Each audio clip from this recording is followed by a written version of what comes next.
খুবই সহজভাবে কিভাবে এঁচোড় ছাড়িয়ে খুব তাড়াতাড়ি রান্না করব এঁচোড় চিংড়ি, সেটাই আজকে তোমাদের সঙ্গে শেয়ার করব।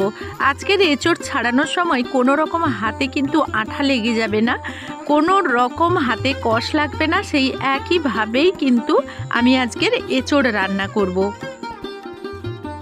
তো বন্ধুরা, আবার আজকে তোমাদের সামনে নতুন একটা ভিডিও নিয়ে হাজির হয়ে গেছি। তো আজকের বানাবো এঁচোড় চিংড়ি। এই এঁচোড়ের স্বাদ কিন্তু চিকেনের স্বাদের সমান।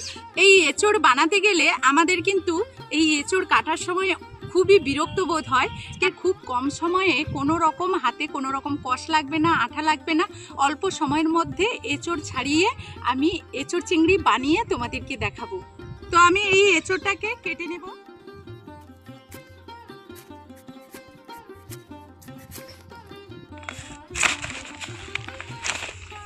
তো বন্ধুরা দেখো, এঁচোড়টা কিন্তু একেবারেই কচি, কিরকম আঠা বেরিয়ে যাচ্ছে। এই আঠাগুলো আমাদের হাতে লেগে যাওয়ার কিন্তু ভয় থাকে, এগুলো লাগবে না। আর খুব সহজেই কিন্তু অল্প সময়ের মধ্যে এই এঁচোড়টা কেটে পরিষ্কার করে নেব, সেই টিপস তোমাদের সঙ্গে আজকে শেয়ার করব।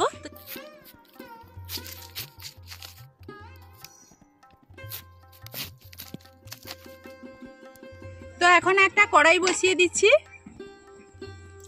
কড়াইয়ের মধ্যে দিয়ে দেব জল, বেশ কিছুটা জল দিয়ে দেবো, কারণ এঁচোড়গুলো আস্ত এঁচোড়গুলোই আমি দেব, তার জন্য যেন এঁচোড়গুলো ডুবে থাকে। তো এইভাবে দেখো আমি এঁচোড়গুলো দিয়ে দিচ্ছি। হলুদ দিয়ে দিচ্ছি, এখন দিয়ে দেব লবণ আর একটু লঙ্কার গুঁড়ো। এটাকে এখন আমি ঢাকনা দিয়ে ভাপিয়ে নেব। তো বন্ধুরা, এইদিকে এঁচোড়টা হতে থাক, আর আমি এইখানে নিয়ে নিচ্ছি, দেখো চিংড়ি মাছ নিয়ে এসেছি। যেহেতু এঁচোড় চিংড়ি বানাবো, সেই চিংড়িটা এখন কিন্তু আমি কেটে নেব। তো এঁচোড় চিংড়ি বানানোর জন্য আমি কিন্তু এইভাবে চিংড়ি মাছটাকে কেটে নেব।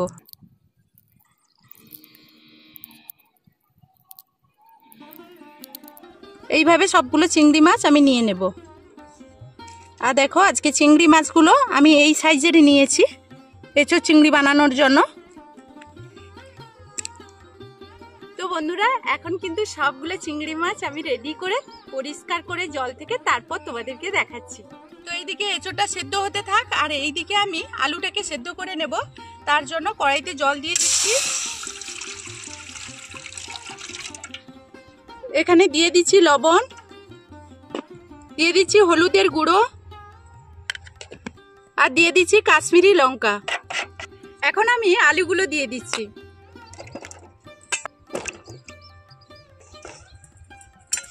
এখন ঢাকনা দিয়ে দিচ্ছি। এখানে আমি আবারও একটা কড়াই বসিয়ে দিচ্ছি এক সাইডে। তো এখানে কয়েকটা মশলা আমি দিয়ে দিচ্ছি। প্রথমেই শুকনো লঙ্কা 3টে দিয়ে দিচ্ছি, 2টো তেজপাতা, তো 10-15টা মতো গোলমরিচ দিয়ে দিচ্ছি। দিয়ে দিচ্ছি 1 চামচ মতো মৌরি, 1 চামচ ধনে, 1 চামচ জিরে, একটু দিয়ে দিচ্ছি লবণ। এই সবগুলো আমি এখন খুব ভালো করে ভেজে নিচ্ছি।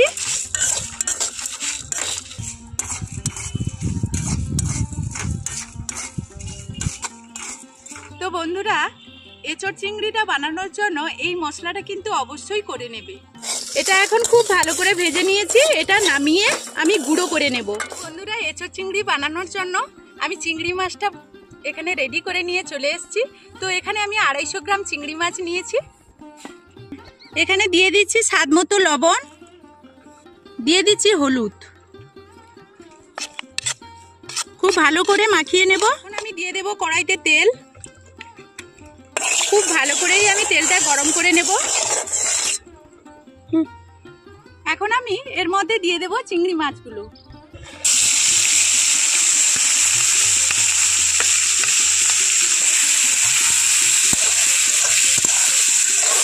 তো বন্ধুরা, এখন কিন্তু চিংড়ি মাছগুলো আমি নামিয়ে নেব। আর এঁচোড় চিংড়ি বানানোর জন্য বেশি কিন্তু চিংড়ি মাছটাকে ভেজে নেওয়া যাবে না।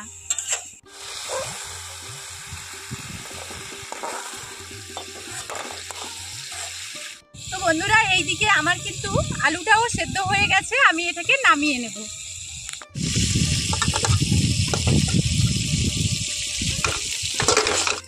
বন্ধুরা এখন আমি আলুগুলোকে তেলের মধ্যে ভেজে নেব।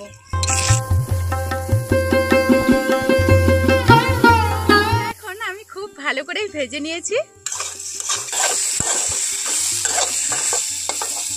এখন আমি আলুটা নামিয়ে নেব।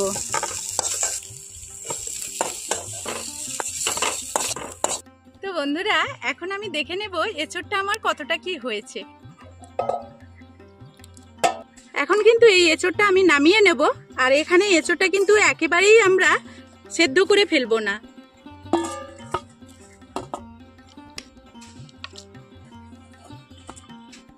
তো বন্ধুরা এখন কিন্তু এঁচোড়গুলোকে খুব ভালোভাবেই আমি ঠান্ডা করে নিয়েছি। আর খুব অল্প সময়ে কিন্তু এই এঁচোড়গুলো এখন ছাড়ানো হয়ে যাবে, হাতে কোনো রকম আঠা বা কালো দাগ পড়বে না। তো এইভাবে দেখো কেটে নেব।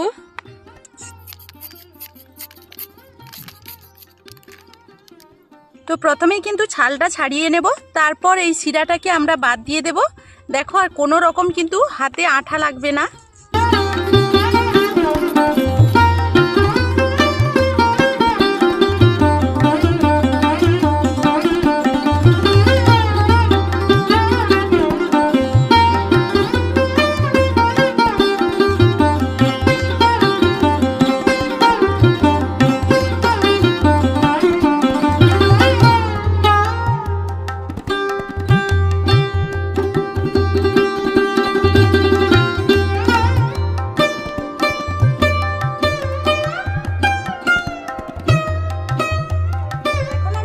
সবগুলো কেটে রেডি করে নিয়েছি।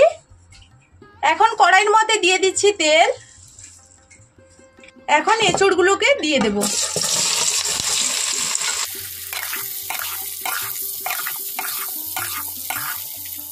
এখন আমি এর মধ্যে দিয়ে দিচ্ছি হলুদ গুঁড়ো। খুব ভালো করে এখন কিন্তু এটাকে নাড়াচাড়া করে নেব। তো এখানে কিন্তু একটু লালচে কালার চলে এলেই কিন্তু ভাজা হয়ে যাবে, খুব বেশি করে কিন্তু ভাজার কোনো প্রয়োজন নেই।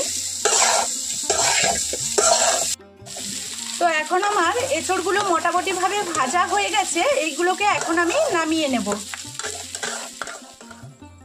এখানে আমি দিয়ে দিচ্ছি বেশ কিছুটা তেল। তো আজকের আমি সর্ষে তেলেই রান্নাটা করব। আর এখন দিয়ে দিচ্ছি পাঁচফোড়ন হিসেবে দিয়ে দিচ্ছি দারুচিনি, এলাচ, লবঙ্গ। দিয়ে দেবো অল্প একটু জিরে। এগুলো থেকে সুন্দর একটা ফ্লেভার বেরোলে এখানে কুচনো পেঁয়াজ দিয়ে দেব। তো আমি একটা বড় সাইজের পেঁয়াজ কুচিয়ে নিয়েছি এরকম ছোট ছোট করে।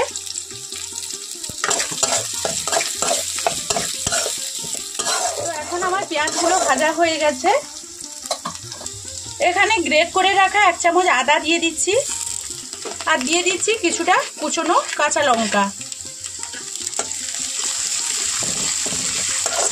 এগুলোকে ততক্ষণ ভেজে নেব যতক্ষণ না আদার একটা কাঁচা গন্ধ চলে যায়। এখন আমি দিয়ে দিচ্ছি টমেটো। আমি একটা বড় সাইজের টমেটো কুচি কুচি করে কেটে নিয়েছি।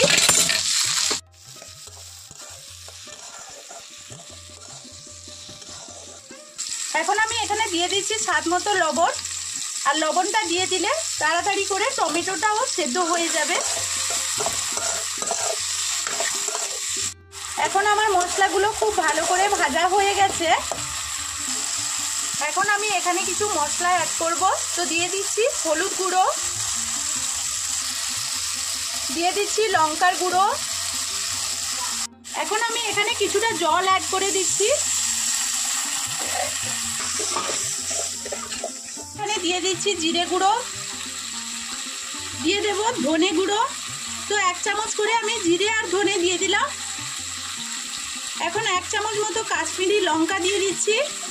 কেউ চাইলে কিন্তু এটা স্কিপ করতে পারো। এখানে আরো একটু জল দিয়ে দিচ্ছি।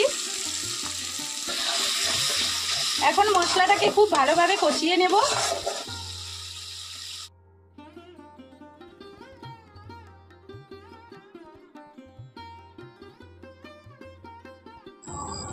এখন মশলাটা খুব ভালোভাবে কিন্তু কষানো হয়ে গেছে। আর মশলা থেকে অলরেডি কিন্তু তেল ছাড়তে শুরু করেছে। আর এখন আমি এর মধ্যে দিয়ে দিচ্ছি ভেজে রাখা এঁচোড়গুলো দেওয়ার পর আলুগুলোও দিয়ে দেব। সবগুলো একসঙ্গে দিয়ে মশলার সঙ্গে আমি খুব ভালোভাবেই মিশিয়ে নেব। এখন আমি এটাকে ঢাকনা দিয়ে দেব। ঢাকনা দেওয়ার পর মাঝে মাঝে খুলে আবারও নাড়াচাড়া করে দেব। এর মধ্যে একটু জল বেরিয়েছিল, আর সেটা এখন ভালোভাবে কিন্তু ভাজা হয়ে গেছে, জলটাও শুষে গেছে। এখন এর মধ্যে দিয়ে দেব ভেজে রাখা চিংড়ি মাছগুলো। আমি এখানে চিংড়ি মাছগুলো দিয়ে আবারও সবগুলো উপকরণ নাড়াচাড়া করে খুব ভালোভাবেই কিন্তু মিশিয়ে নেব। এখানে সবগুলো যখন খুব ভালোভাবে মেশানো হয়ে যাবে, এর মধ্যে কিন্তু আমি পরিমাণ মতো জল অ্যাড করব। তোমরা গ্রেভিটা কেমন রাখবে সেই মতো জলটা অ্যাড করবে। এখানে আমি যেহেতু আলু এঁচড় খুব ভালো করে সেদ্ধ হয়ে গেছে, একটু সেদ্ধ করে নিলেই আমার হয়ে যাবে, অল্প জল দিলাম। তো বন্ধুরা, এখন আমি কিছুটা ফুটিয়ে নিয়েছি কিছু সময়, এখন খুলে দেখব যে এটা কতটা কি হয়েছে। এখন আমি এটা খুলে নেব।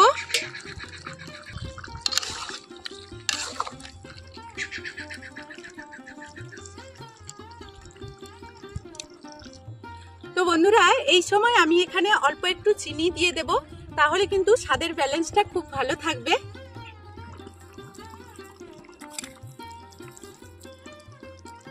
তো আমি যে প্রথমে গুঁড়ো মশলাটা বেটে রেখেছিলাম, তৈরি করেছিলাম, তারপর কিন্তু বেটে নিয়েছিলাম, আর সেটা এখন কিন্তু এখানে দিয়ে দেব।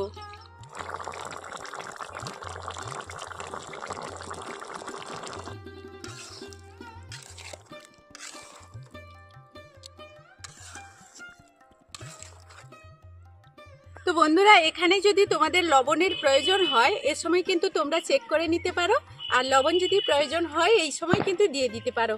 আর আমার লবণের কোনো প্রয়োজন হয়নি। তো এখন আমার এই এঁচড় চিংড়িটা কিন্তু পুরো রান্না কমপ্লিট। তোমরা চাইলে এই মুহূর্তে কিন্তু 1 চামচ ঘিও দিতে পারো। তো এখন এটাকে আমি নামিয়ে নেব।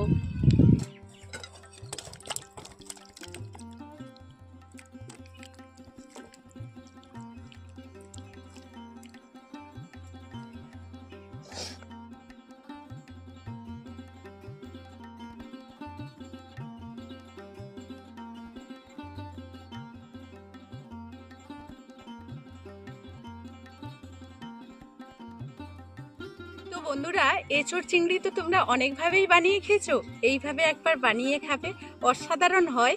দুপুরের গরম ভাতে তো জমেই যাবে।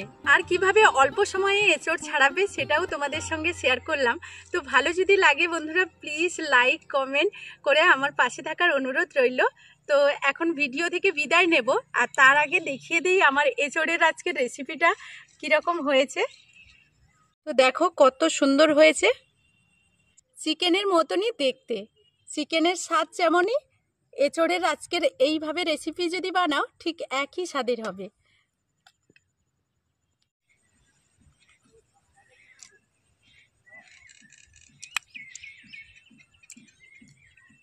তো বন্ধুরা, ভিডিও থেকে এখনকার মতো বিদায় নিচ্ছি। ফিরে আসবো নতুন কোনো ভিডিও নিয়ে। ততক্ষণ সবাই সবার পরিবারকে নিয়ে ভালো থাকবে, সুস্থ থাকবে।